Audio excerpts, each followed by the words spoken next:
Greetings. This is John Pais, and I teach at Ladue Hardin Watkins High School in St. Louis, Missouri. Today, I'm going to talk to you about infectious disease modeling projects for Calculus 3.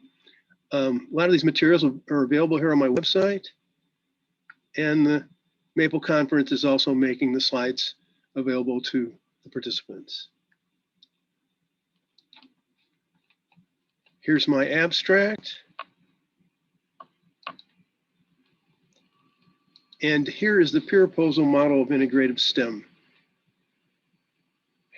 I think that fully integrative STEM projects necessarily need to include a technology use and/or development component. And that's what I'm interested in talking about. In examples of past projects, although the papers have been very good, they have not had that technology use and development component. We had one person who created some Java code for their fluid simulation back in 2018. But in 2019, we got a Maple software license for the high school, and then that was extremely helpful in implement a fully integrative STEM project for the students in the spring of 2020. As you can see, these are infectious disease modeling projects. Each group, each team had to pick a couple of different diseases, and then they had to basically model these diseases, and there's more details coming up in a little bit. The modeling technology everybody had to start with were Maple linear and nonlinear simulations. And as again, since we have the Maple license, we're able to do that, which we couldn't do before. Here's some of the details for the projects. I'm going to let you read these, but again, you know, we're able to do fully integrative STEM with having the component in which the students can choose and implement their own modeling technology. So here's another page of details about the projects. They're essentially their milestones for the various chapters of their papers. And in addition, it's the list of the interactive Maple text for the simulations. I'm indebted to Gunther Edenharter for making his materials generally available. And later, when we developed our own, we did this based pretty much starting with Robert Israel's original code.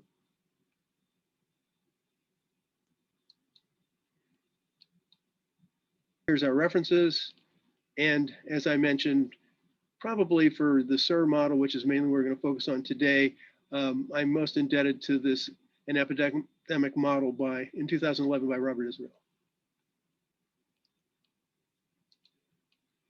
Here's my first worksheet, and this is an interactive text for solving linear systems based upon standard techniques, you know, found in Hirsch and Schmale, and in particular using eigenvalues, eigenvectors, and exponentials of matrices.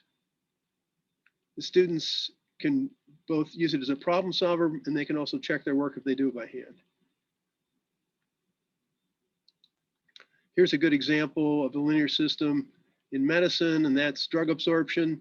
So what we have here, that's our rate equation. So we have percent of drug that's, you know, drug in the gut to begin with. Percent P1 is percent of drug that's drug in the blood, and P2 is percent of drug that's drug in the urine. Okay, so we have this graph for that. We have, you know, again, this rate diagram over here, but we also have the differential equations. Here's our second worksheet, and this worksheet is what I call SIR model calculus hacks and Lambert W function. This worksheet is essentially a fleshing out, elaboration, and extension of the one I mentioned in the references that Robert Israel developed. But this is sort of fleshed out for students so they can use it as part of their development and understanding of the material. The first sections here introduce the Lambert W function. I'm going to leave that for you guys, probably know it already. I'll leave it for you to read. And then here's the basic SIR model.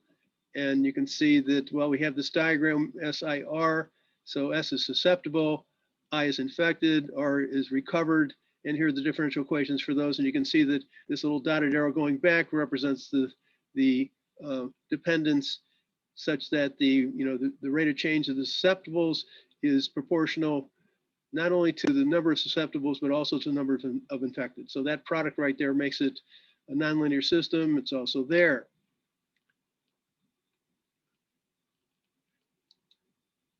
So what we do in this is, again, we basically elaborate on and extend what Robert Israel did, and we add several hacks here. We kind of put them together. We add to the ones that Robert Israel did, and we also like put them together in this plot and in this interactive maplet here that has a lot more information in it that was completed due to material developed below in this same worksheet. I'm just going to go over this a little bit, and I'm going to let you read this. I only have a certain amount of time, so I'm going to try to optimize that.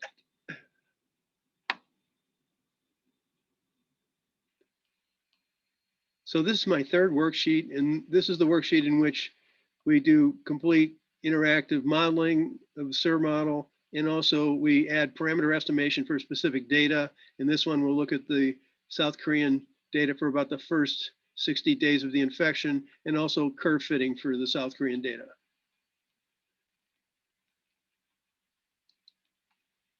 Now, without any kind of model at all or model assumptions at all, one could ask, and these are the data points you can see here, the red ones,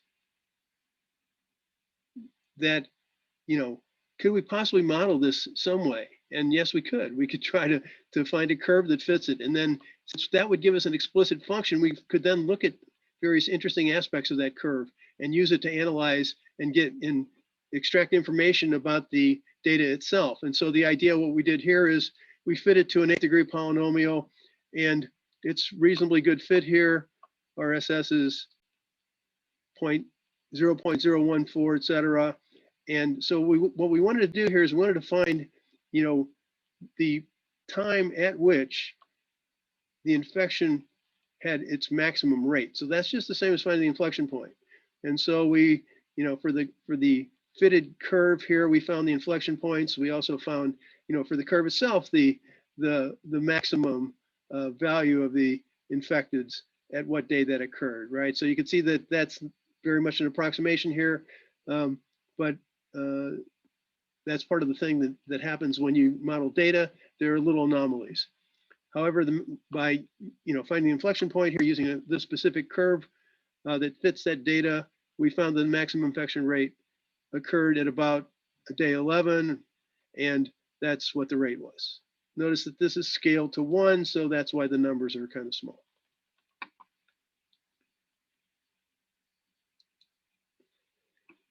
In addition, we have this interactive text that basically both creates individual models that you can vary and look at, and also models this data. Okay, I will just say before I want to demonstrate this a little bit for you.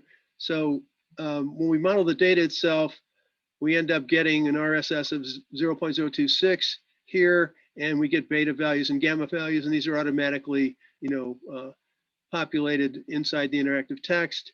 And I want to mention too that using SciPy and Anaconda, the Maple version was about more than 100 times more accurate.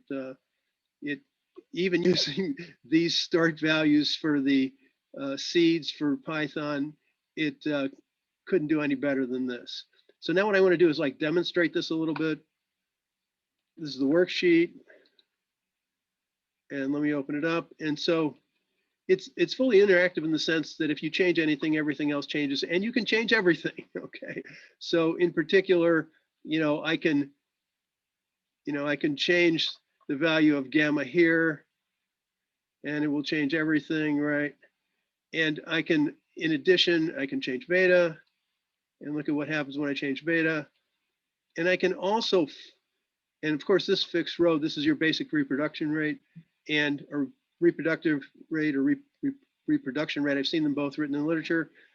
And I can also hold this constant and see what and change gamma, right?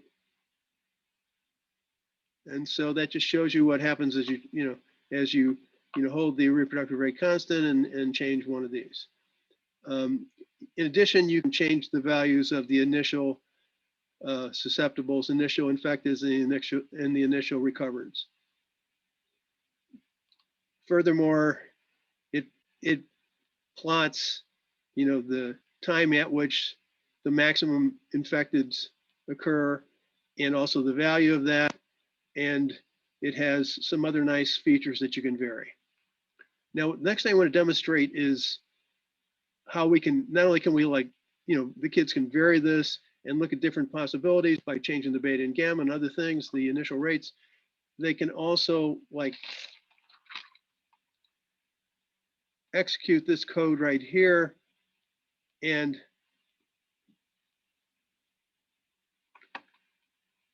effectively try to fit some exterior data. In this case, we're fitting the South Korean infecteds for about the first 60 days. And the parameter estimates we get are 0.374 for beta and 0.0288, et cetera, for gamma. RSS is 0.0267, which is nice. That's what I mentioned in the slide a moment ago. And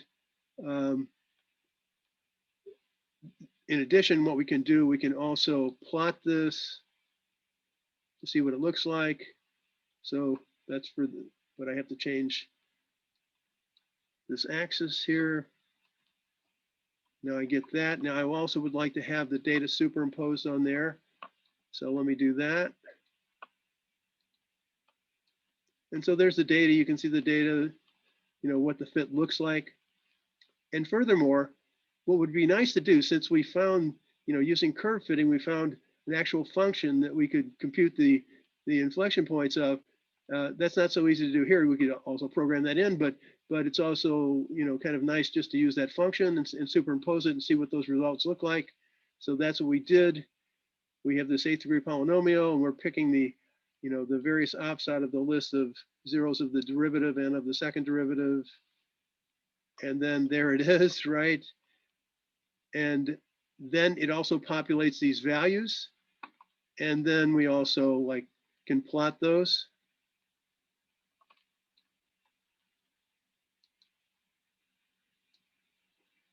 And so we get this interesting setup in which, okay, so this is the time at which we get, from the fitted curve at which we get the maximum infection rate, otherwise the slope of the tangent line there.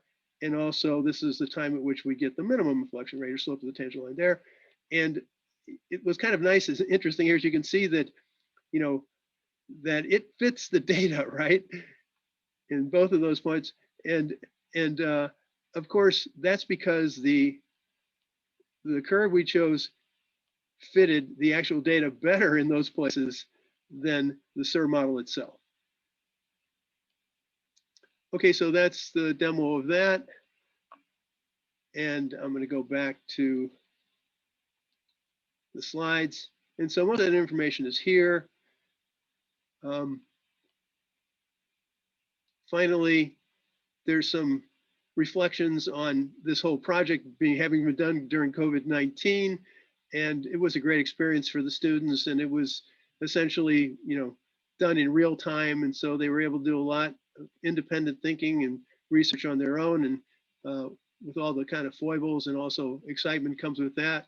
And then here's a little bit about the limitations, and primarily the limitations have to do with communication and also with the methods we have for presenting the material. In future, we would like to basically, use webinars and maybe Flipgrid for posters. So that's it. Thanks very much for listening. And I hope to hear from you in the question and answer center.